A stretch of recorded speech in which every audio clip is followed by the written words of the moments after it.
Mga master, okay lang bang? Huwag niyong skip ang mga ad sa aking mga video kung okay lang mga master. Salamat sa solid na suporta po. Yon, what's up mga masters? Nandito na naman tayo sa panibagong araw, panibagong kabanata na naman ang pagsasama-samahan natin ngayon guys.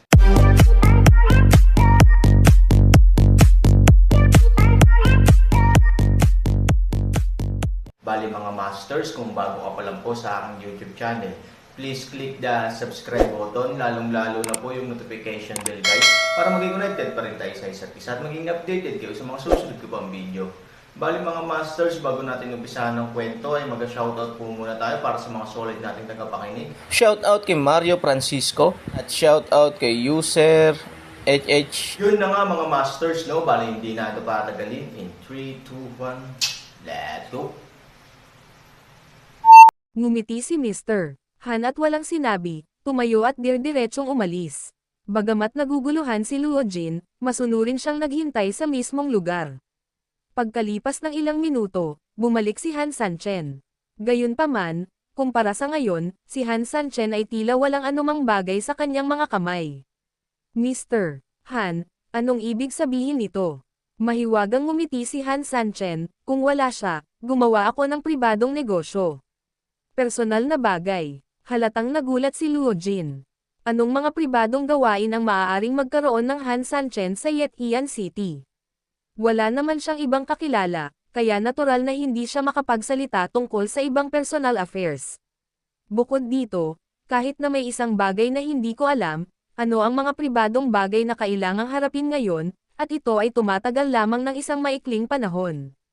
Nang makita ang kanyang naguguluhan na mukha, ngumiti si Han Sanchen at tinapik siya sa balikat, huwag kang masyadong mag-isip, hindi ko na masasabi sa iyo ng malinaw ang tungkol sa mga pribadong bagay na ito sa ilang sandali, ang masasabi ko lang sa iyo ay, magsisimula na ang magandang palabas. Matapos ang mga salita ay nahulog, si Han Sanchen ay tumingin din sa labas ng bintana sprout muli, at ang berdeng damo sa lupa ay some iris sa lupa palabas ng sementeryo, ngunit halatang iba ang mga ito sa mga bangkay. Sa makatuwid, walang ganoong masamang espiritu, ngunit ito rin ay puno ng kakaiba. Obviously, hindi lang basta-basta nangyayari ang ganitong eksena.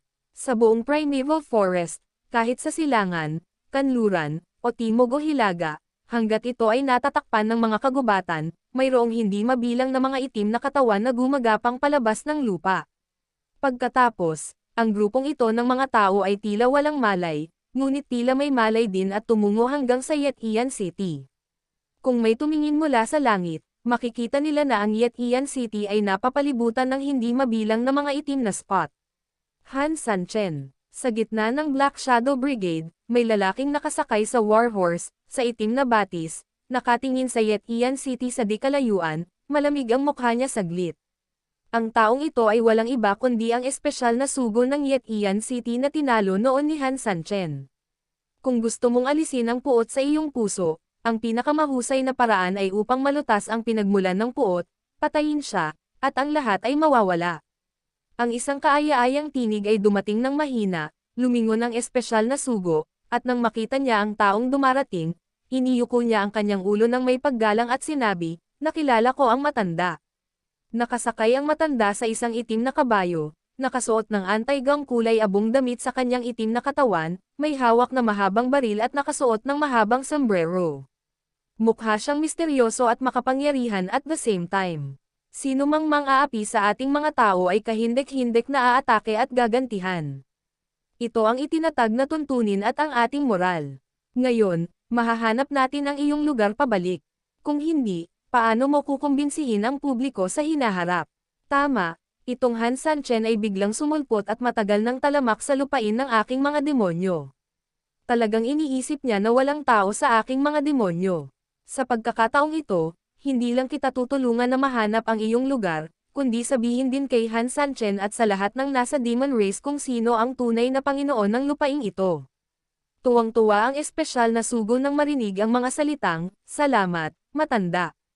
You did a good job this time. You didn't choose to be tough with Han Sanchen. Sa ganitong paraan, hindi ka masyadong matatalo. Naniniwala ako na maraming tao ang naghihintay na makita ang ating mga biro. Total, Mayroon tayong mga espesyal na pangangailangan. Napakaraming bagay ang dapat hilingin, at ang ideya ng pagtataksil ay umusbong na sa puso ng maraming tao. Sa pagkakataong ito, kailangan nating samantalahin ang Sanchen, na kailangan nilang samantalahin ang pagkakataong ito, na kailangan nating samantalahin si Hanchen, ideya, isang nakakakilabot at nakakatakot na bagay. Ang espesyal na sugo ay ngumiti ng masama, ang matanda ay matalino, sa pagkakataong ito, ipakita natin ang ating mga kalamnan. Yet Ian City, Han Sanchen, Malamig na ngumiti ang matanda. Buong bilis sa unahan. Oo, wow. Tulad ng mga hayop na lumilipat, at tulad ng mga zombie na lumalabas sa hollow mula sa libu-libong libingan, hindi mabilang na mga itim na anino ang gumapang palabas ng lupa at sumugod patungo sa Yetian City. At sa mga bitek sa lupa, patuloy pa rin ang daloy ng mga taong gumagapang palabas dito. Ang espesyal na sugo at ang mga matatanda ay sumakay din sa kanilang mga itim na kabayo patungo sa gilid na iyon ng parami. Sa lungsod ng Yetian, magsumbong, kasabay ng mahabang sigaw, mabilis na tumakbo ang isang especially iya mula sa tarangkahan ng lungsod. Dumiretso siya sa pribadong silid kung nasaan sina Han Sanchen at Luo Jin. Pagkapasok niya sa pinto, dali-daling lumuhad ang lalaki sa lupa. Iulat mo sa Panginoon ng lungsod na ang isang malaking bilang ng mga tao ay natagpuan sa birhen na kagubatan sa labas ng lungsod at patungo sa lungsod. Ilang tao ba? Si Luo Jin ay nagmamadaling bumangon at nagtanong. Hindi ko na mabilang. May mga tao sa lahat ng direksyon. Bagamat maraming mga puno sa kagubatan na tumatakip sa kanila, hindi nila makita ng malinaw, ngunit sila ay siksikan sa lahat ng dako. Biglang namutla ang mukha ni Luo Jin, tumingin siya kay Han Sanchen, at sinabing hindi sinasadya, Hero Han, sabi ko sa iyo, tingnan mo. Si Luo Jin ay nakikipag-ugnayan sa espesyal na sugo sa loob ng maraming taon, at matagal na niyang alam ang lakas ng kabilang partido.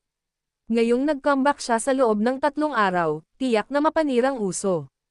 Bagamat palaging kumikilos si Han Sanchen na parang wala siyang kinalaman sa kanyang sarili at itinaas ito, ang Panginoong Luo, na may premonition na may mali, ay aktwal na nag-ayos ng ilang mga nasasakupan na pumunta sa labas ng lungsod upang imbestigahan ang kondisyon.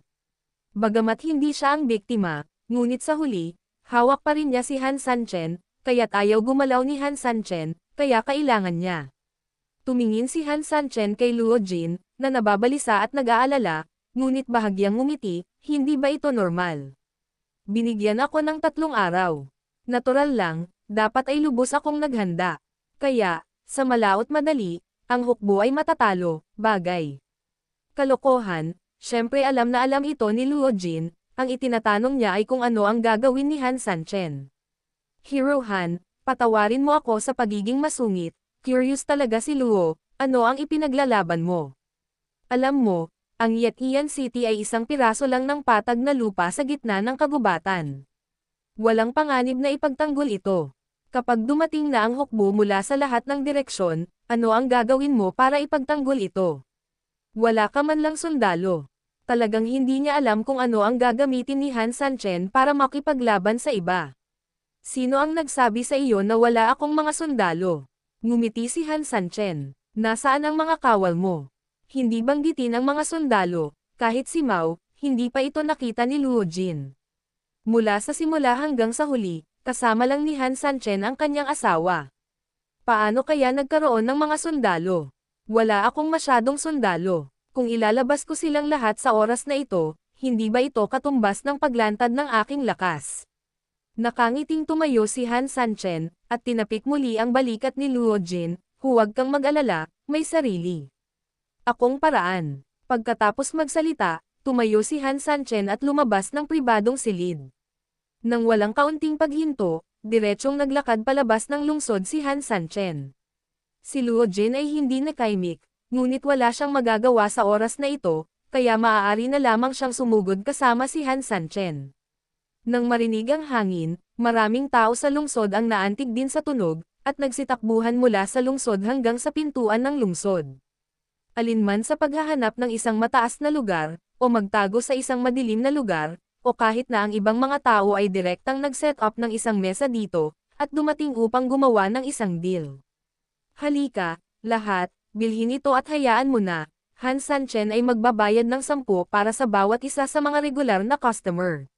Maraming mga tao ang naglagay ng kanilang mga taya ng sunod-sunod. Bagamat malakas pa rin ang mga lumang puwersa at maraming bumibili, hinding-hindi papabayaan ng mayayamang negosyanteng ito ang isang malaking tao tulad ni Han Sanchen. Bagamat napakataas ng posibilidad ni Han Sanchen, ibig sabihin ay napakaliit ng tsansa na manalo, ngunit pinipili pa rin siya ng maraming tao. Bilang isang negosyante, mayroon siyang dalawang pera, at ang panalo o pagkatalo ay hindi masyadong mahalaga, ang pinakamahalaga ay ang magsaya. Bagaman si Han Sanchen ay napakabangis at nakalikha ng maraming mito, ang mga puwersa sa likod natin ay may mas malalim na pundasyon at mas mabangis. Masasabing halos sila ang pundasyon ng buong angkan ng demonyo. Talagang imposibleng maalog ang pundasyon ng lahing demonyo.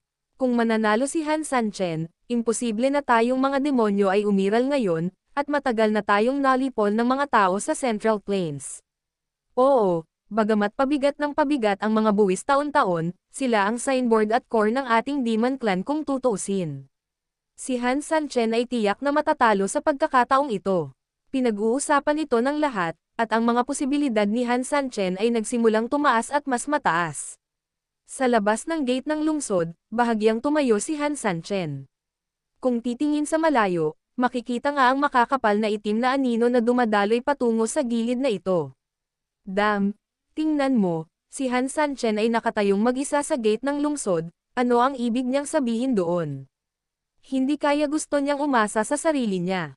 Ano ba ang napanaginipan mo? Hindi mo ba nakita na may mga taong nagmumula sa lahat ng direksyon? Siya, Han Sanchen, ay kasing galing niya, kahit na siya ay isang Diyos, ano? I think he wants to run away. Wala bang babae sa tabi niya? Bakit hindi niya ito isama? Anong ibig sabihin nito? Oo, pwede, gusto niya talagang tumakas. Isang grupo ng mga tao ang nag-usap at nagturo. Nakita ito ni Luo Jin, at hindi umimik. Sa katunayan, ang lahat ay mas nanonood, gayunpaman, ang bagay na ito ay hindi kailanman naging negosyo nila. Kaya lang, matagal na itong inapi, at talagang gustong makita ng lahat kung gaano kahanga-hanga si Han Sanchen. Sa gitna ng pag-aalala ni Luo Jin, ang mga itim na anino ay unti-unting lumapit sa Yetian City. Pagkatapos ng isang kapat ng isang oras, ang buong pagkubkob ay karaniwang natapos, na nakapalibot sa Yetian City sa isang malaking bilog. Ang lahat ng itim na anino ay 1 kilometro lamang ang layo mula sa Yetian City, malayo ang tingin. Han Sanchen. Sumakay ang espesyal na sugo mula sa likod ng karamihan at galit na itinuro si Han Sanchen. Bahagyang ngumiti si Han Sanchen, halika. I know you have some skills, but so what? You are really brave, and you actually waited for me obediently here for 3 days. Nakangiting sabi ni Han Sanchen, walang paraan, may mga taong nagmamadaling mamatay, hindi ba ako makapaghintay? Joke, mamamatay na ako. Open your dog eyes and see. You are all my people in all directions, do you know how many? Umiling si Han Sanchen, hindi ko alam kung ilan ang tao. Hindi marami, pero mga 800,000 tao lang.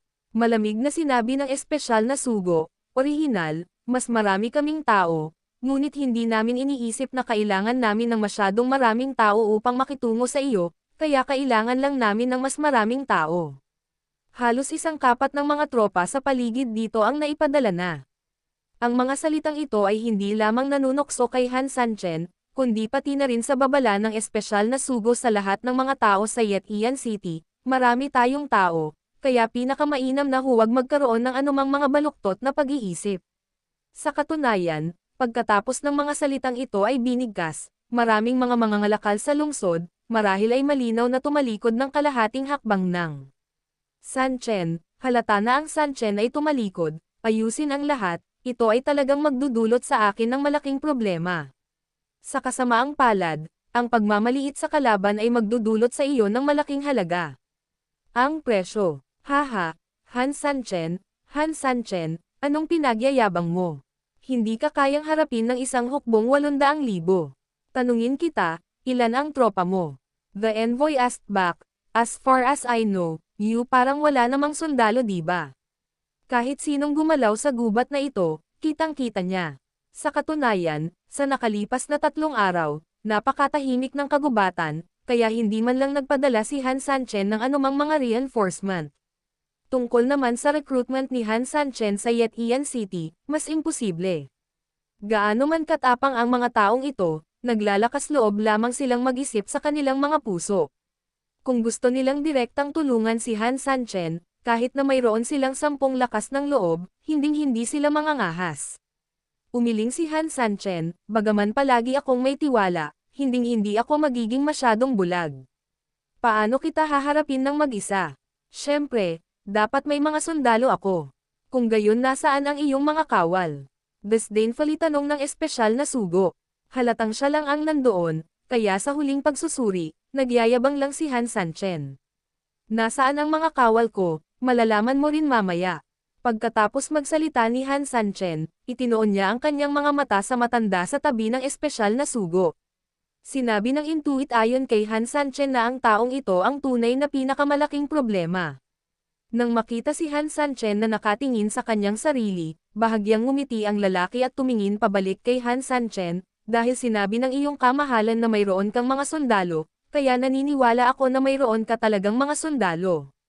Kaya lang, malinaw na malinaw sa iyo kamahalan na kahit sino sa mga tropa mo dito ay kumpay lang ng kanyan, o may ideya ako, ano sa tingin mo? Bahagyang ngumiti si Han Sanchen, okay, sabihin mo sa akin, gusto kong makinig ng may paggalang. Nais magsalita ng espesyal na sugo, ngunit pinigilan ng matanda, at pagkatapos ay ngumiti siya ng mahina, ang ideya ko ay napakasimple. Yun na nga mga masters, no? Bali panibagong kabanata na naman yung natapos natin ngayong gabi. Muli, maraming salamat po talaga sa walang sawang suporta po sa aking YouTube channel na talagang inaabangan nyo po ang bawat upload ko po. Bali mga masters, magkita-kita ulit po tayo bukas ng gabi at ngayon po ay magpapaalam po muna tayo. Bali mga masters, bye-bye!